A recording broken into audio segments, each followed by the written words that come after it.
Welcome to War Bios, the podcast where we delve into the lives of history's most fascinating military leaders and warriors. I'm your host, General Biography, and today we're going to explore the remarkable life of Pontiac, the legendary Ottawa chief who would become a pivotal figure in the struggle for control of North America during the 18th century. Pontiac, born around 1720 in present-day Ohio, was a complex and charismatic leader whose name would become synonymous with resistance against British colonial rule. Pontiac was born in a small Ottawa village near the Maumee River in what is now northwestern Ohio. The village was nestled among the rolling hills and dense forests of the region, where the Ottawas had lived for generations. His early life was marked by the rich cultural heritage of his people, with its strong traditions of hunting, warfare, and spirituality. The Ottawas were a matrilineal society, meaning that property and social status were passed down through the maternal line. Pontiac's mother, likely a member of a prominent family, would have played a significant role in shaping his early life and instilling in him the values and customs of their people. As a child, Pontiac would have learned the essential skills of an Ottawa warrior, including hunting, tracking, and combat. He would have been trained by his father or other male relatives in the use of the bow and arrow, as well as other traditional weapons. The Ottawas were skilled hunters, and their diet consisted mainly of game such as deer, turkey, and fish from the nearby rivers. Pontiac's childhood would have been filled with stories of his ancestors' bravery and military prowess, which would have instilled in him a strong sense of pride and identity. One significant event that likely had a profound impact on Pontiac's early life was the Ottawa migration to the Detroit region in the 1740s. This move was prompted by the tribe's desire to escape the pressures of European settlement and to establish stronger trade relationships with the French. The Detroit area offered access to the Great Lakes, fertile hunting grounds, and a strategic location for trade and diplomacy. Pontiac's family would have been part of this migration, which would have exposed him to new cultures, languages, and ways of life. As Pontiac entered his teenage years, he would have begun to take on more responsibilities within his community, possibly participating in hunting parties, warrior training, and ceremonial activities. He may have also started to develop relationships with other Native American leaders and European traders, laying the groundwork for his future role as a diplomat and strategist. The Ottawas had a complex system of governance, with multiple leaders and councils, and Pontiac would have been familiar with these structures from a young age. By the late 1740s, Pontiac was likely a young adult, well versed in the ways of his people and increasingly aware of the challenges facing his community. The French and Indian War was raging across North America, and the Ottawas were being pulled into the conflict. Pontiac's family and community would have been affected by the war, with many young men fighting on behalf of the French or British. This would have created a sense of uncertainty and tension within the community, which would have shaped Pontiac's worldview and informed his future actions. His early life, marked by tradition, family, and community, had provided him with a strong foundation upon which to build his future. As we leave Pontiac at the threshold of adulthood, we can see the makings of a remarkable individual, one who would go on to play a pivotal role in shaping the destiny of North America. As the French and Indian War drew to a close in 1763, Pontiac found himself at the forefront of a growing movement among Native American tribes to resist British colonial expansion. The British, having defeated the French, were now seeking to assert their control over the vast territories they had acquired, including the Ohio River Valley and the Great Lakes region. However, the Native American tribes, who had long been allies of the French, were determined to maintain their independence and way of life. Pontiac, with his charisma, strategic thinking, and military prowess, emerged as a natural leader among the Ottawa and other Algonquian-speaking tribes.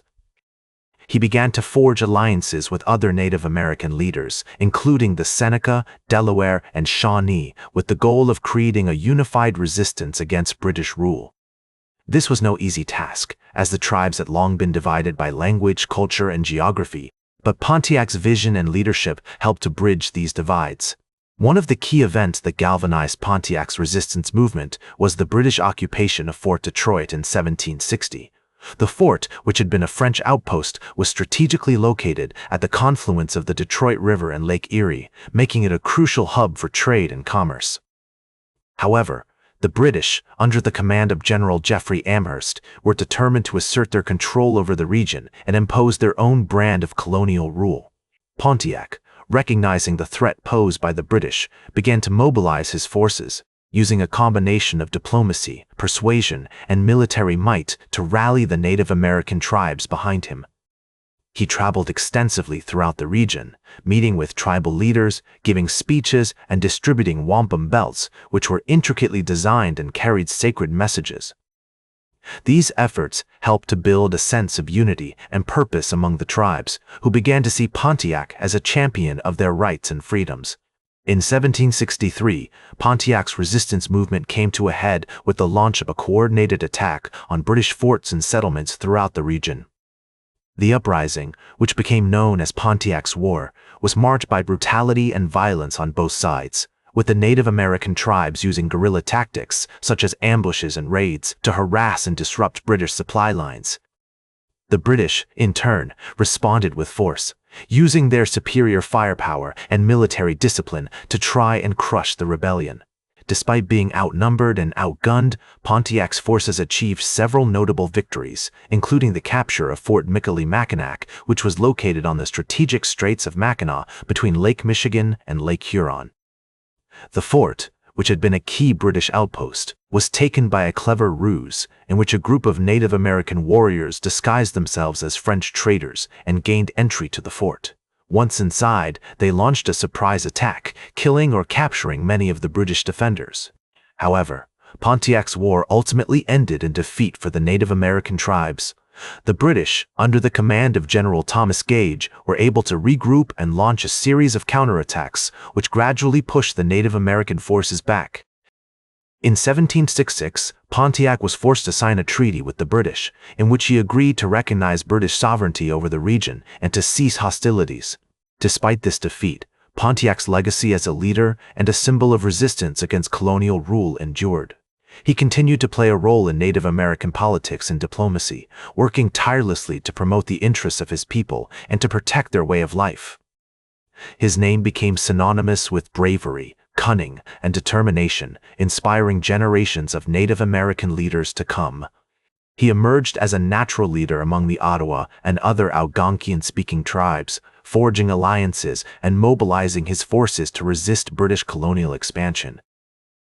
Though his war ultimately ended in defeat, his legacy as a champion of Native American rights and freedoms continues to inspire us today. He emerged as a natural leader among the Ottawa and other Algonquian-speaking tribes, forging alliances and mobilizing his forces to resist British colonial expansion. However, despite his notable victories, including the capture of Fort Michilimackinac, Pontiac's war ultimately ended in defeat for the Native American tribes. To understand the complexities of Pontiac's later years, it's essential to consider the broader historical context in which he lived. Following the defeat of Pontiac's war, the British sought to consolidate their control over the region, imposing harsh terms on the Native American tribes and restricting their movements and trade. Pontiac, who had been forced to sign a treaty recognizing British sovereignty, was increasingly marginalized by the British, who viewed him as a troublemaker and a threat to their authority. Despite this, Pontiac continued to play a role in Native American politics and diplomacy, working tirelessly to promote the interests of his people and protect their way of life. He traveled extensively throughout the region, meeting with tribal leaders and advocating for greater autonomy and self-governance. However, his efforts were often thwarted by the British, who sought to undermine his influence and maintain their control over the Native American tribes. One notable example of Pontiac's continued activism was his involvement in the Illinois Confederation, a loose alliance of Native American tribes that aimed to resist British expansion and promote greater cooperation among the region's indigenous peoples. Pontiac played a key role in shaping the Confederation's policies and strategies, using his charisma and diplomatic skills to build alliances and mobilize support. However, Pontiac's activities did not go unnoticed by the British, who viewed him as a continued threat to their authority. In 1769, he was assassinated by a member of the Cahokia tribe who had been bribed by the British to kill the Ottawa chief. The assassination was a devastating blow to the Native American tribes, who had come to rely on Pontiac's leadership and vision. the impact of Pontiac's legacy on the course of American history cannot be overstated. His resistance movement, though ultimately unsuccessful, helped to galvanize opposition to British colonial rule and pave the way for future Native American leaders to challenge European American expansion. Moreover, his commitment to promoting the interests and rights of indigenous peoples continues to inspire social justice movements today. In the years following Pontiac's death, the Native American tribes of the region continued to resist British expansion, using guerrilla tactics and diplomacy to assert their claims to the land. However, they faced significant challenges, including the ongoing encroachment of European American settlers, the depletion of natural resources, and the devastating effects of disease and violence. Despite these challenges, Pontiac's legacy endured, inspiring generations of Native American leaders to come. His name became synonymous with bravery, cunning, and determination, symbolizing the resilience and resistance of indigenous peoples in the face of colonialism and oppression. His legacy continues to inspire us, challenging us to confront the complexities of our shared history and to work towards a more just and equitable future for all. That's all for today's War Bios. Remember to like, share, and subscribe. And until next time, I'm General Biography reminding you to keep marching toward victory.